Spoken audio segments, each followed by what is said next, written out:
The elders of Sambor village always said that the jungle had eyes. They claimed that the ancient banyan trees, with their roots snarled like the arthritic fingers of giants, remembered every drop of blood spilled upon the soil. But for Dara, a young man of 23 whose life had been forged by the blade of a machete and the weight of a hunting bow, these were just stories. Tales meant to keep children close to the hearth fires when the wind howled through the palm fronds. Until the night of the bleeding moon. It was the height of the dry season. The heat lay heavy over the land, a suffocating blanket that refused to lift even after the sun dipped below the western horizon. The rice fields were cracked parchments of earth, thirsting for the monsoon that was still weeks away. High above, the moon rose, but it was not the benevolent silver orb the villagers prayed to for a good harvest. It was swollen, distinct, and painted in a hue of deep, unsettling crimson, as if it were a wound in the sky that refused to heal. The village was silent. Even the cicadas, usually a deafening chorus at this hour, held their breath. Dara sat on the wooden porch of his stilted house, sharpening his spear. The rhythmic shh, shh of the whetstone was the only sound challenging the oppressive quiet. Inside, his younger sister Bofa and his grandmother Ye Pitch were already asleep. Or so he thought. A low growl, more vibration than sound, rattled the clay water jars beside him. Dara froze. His hand gripped the spear shaft so tightly his knuckles turned white. He knew the sounds of the jungle. He knew the bark of the deer, the cough of the leopard, the trumpet of the elephant. But this sound was different. It carried a resonance that felt unnatural. It felt human, yet utterly beastly. Then came the scream. It tore through the humid air, shattering the night. It came from the edge of the village, near the livestock pens. Dara didn't hesitate. He vaulted over the railing of his porch, landing softly in the dust, and sprinted toward the sound. The air smelled of copper and fear. As Dara ran past the silent houses, he saw flickering oil lamps igniting behind woven bamboo walls.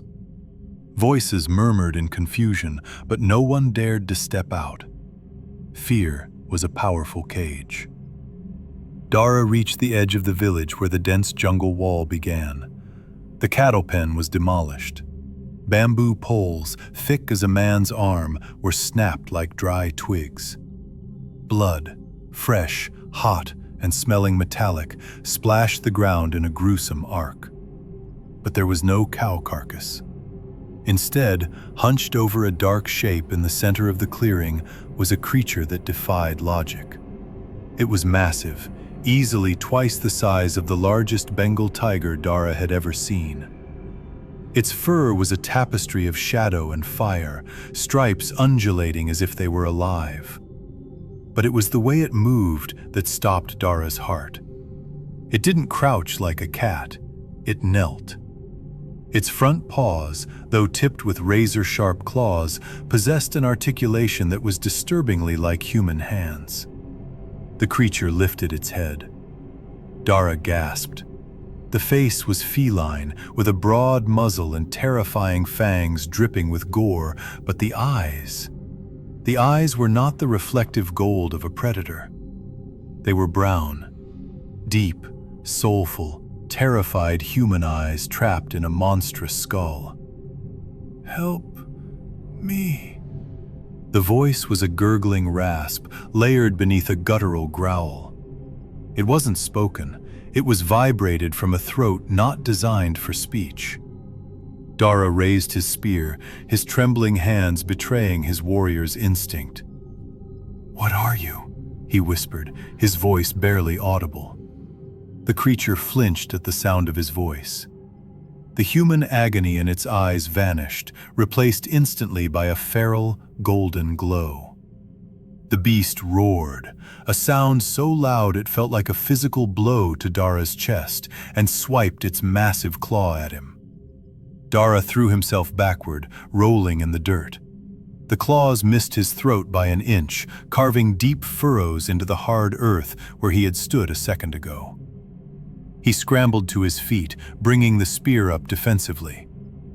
"Demon!" a voice shouted from behind. It was Soka, the village chief's son, holding a torch in one hand and a rusty machete in the other. Behind him, a dozen other men emerged, armed with whatever tools they could grab.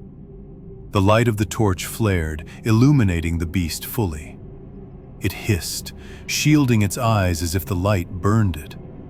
With a bound of impossible strength, it leaped over the 6-foot fence of the cattle pen and vanished into the black mouth of the jungle. Silence crashed back down upon the village, heavier than before.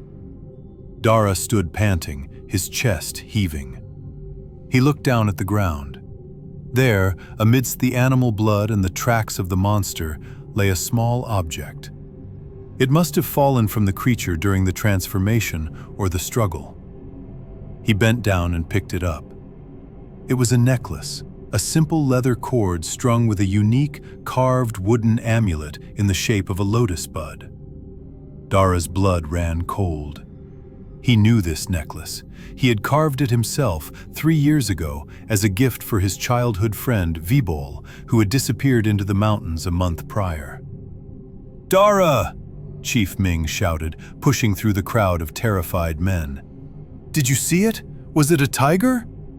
Dara clenched his fist around the amulet, hiding it from view. He looked at the dark tree line where the monster had vanished, then back at the chief. "It was a tiger, Uncle," Dara lied, his voice hollow. "Just a very big tiger." But as the villagers began to inspect the damage, cursing the loss of their livestock, Dara looked up at the bleeding moon. He knew the truth. The legends were real. The Klha Sming, the Weretiger, had returned to Sambor. And worse, it was wearing the face of his best friend. The sun rose with a cruel cheerfulness, mocking the terror of the previous night. The village of Sambor was a buzz of anxiety. Women huddled in groups, whispering as they winnowed rice, while the men gathered at the village hall, a large open-air structure raised on sturdy teak pillars. Dara sat on the periphery, whittling a piece of bamboo, but his mind was miles away. He could still feel the weight of the wooden amulet in his pocket. It felt heavy, like a stone pulling him underwater. Vibol. The name echoed in his mind. Vibol was the gentlest soul Dara knew. He was a healer, an apprentice to the village herbalist. He wouldn't hurt a fly. How could he become that? "We must hunt it down," loudly declared Soka, slamming his fist on the floorboards. "It took a prize bull last night. Next time, it will be a child." "Agreed," Chief Ming nodded solemnly. He was a weary man, his face mapped with wrinkles of worry. "But this is no ordinary tiger. You saw the tracks. You saw the way it moved. We need to be careful. We need to consult the crew Khmer." The mention of the crew Khmer, the spirit master, sent a ripple of unease through the gathering. Master Chea lived in isolation at the foot of the Dragon Mountain. He was feared as much as he was respected. "I will go," Dara said, standing up. All eyes turned to him. "You?" Soka scoffed. "You're a good tracker, Dara, but dealing with spirits is not about tracking deer." "I saw the beast closest," Dara said, his voice steady. "I looked into its eyes. I know where it went. I will go to Master Chea and ask for his guidance. If we hunt this thing blindly, we will all die."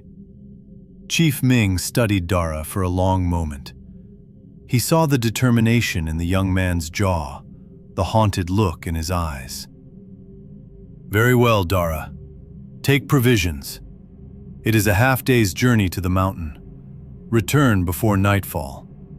We do not know if the beast hunts only under the full moon." Dara nodded and turned to leave. As he walked back to his house to pack, his grandmother, Yeye Pitch, was waiting for him at the bottom of the stairs. She was blind, her eyes covered by milky cataracts, but she saw more than anyone else in the village. "You are holding a secret, grandson," she rasped, reaching out a withered hand to touch his arm. Dara hesitated. "Grandmother, it smells of old magic," she whispered, sniffing the air near his pocket. "And deep sorrow. Be careful, Dara. The tiger is not the only thing to fear in the jungle. The curse that binds the spirit to the flesh, it is contagious." Dara swallowed hard. "I will be careful, Yeye." He packed rice, dried fish, and a flask of water. He took his best bow and a quiver of arrows tipped with iron. Before he left, he took the wooden amulet out of his pocket and hid it under his mattress. He couldn't risk losing it, nor could he risk anyone else finding it and making the connection to Vibal. Not yet. Not until he knew if his friend could be saved. The jungle during the day was a deceptive paradise. Sunlight filtered through the canopy in cathedral-like shafts, illuminating orchids and ferns. But Dara moved with caution. He followed the faint, disturbed trail left by the creature the night before. Broken branches, deep claw marks on tree trunks. They led straight toward the dark, rocky base of Dragon Mountain. As he hiked, Dara recalled the old stories Ye Pitch used to tell him. "The weretiger is born of a broken vow," she would say. "A man who seeks power from the forest spirits but fails to pay the price. Or a man consumed by a rage so great it burns away his humanity. The spirit of the tiger enters the void in his soul." What had Vibal done? Vibal wanted nothing but to heal people. He had gone to the mountains to find a rare medicinal flower for his sick mother. Had he trespassed on sacred ground? Had he made a deal to save her? By midday, the air grew cooler. The trees changed from the broad-leafed tropical giants to twisted, ancient pines. Fog began to coil around his ankles. He had reached the domain of Master Chea. The Spirit Master's hut was a humble structure built into the mouth of a shallow cave. Skulls of various animals, monkeys, boars, and yes, tigers, hung from the eaves, clattering in the wind. "Enter, Dara of Sambor," a voice echoed from inside the cave before Dara had even announced his presence.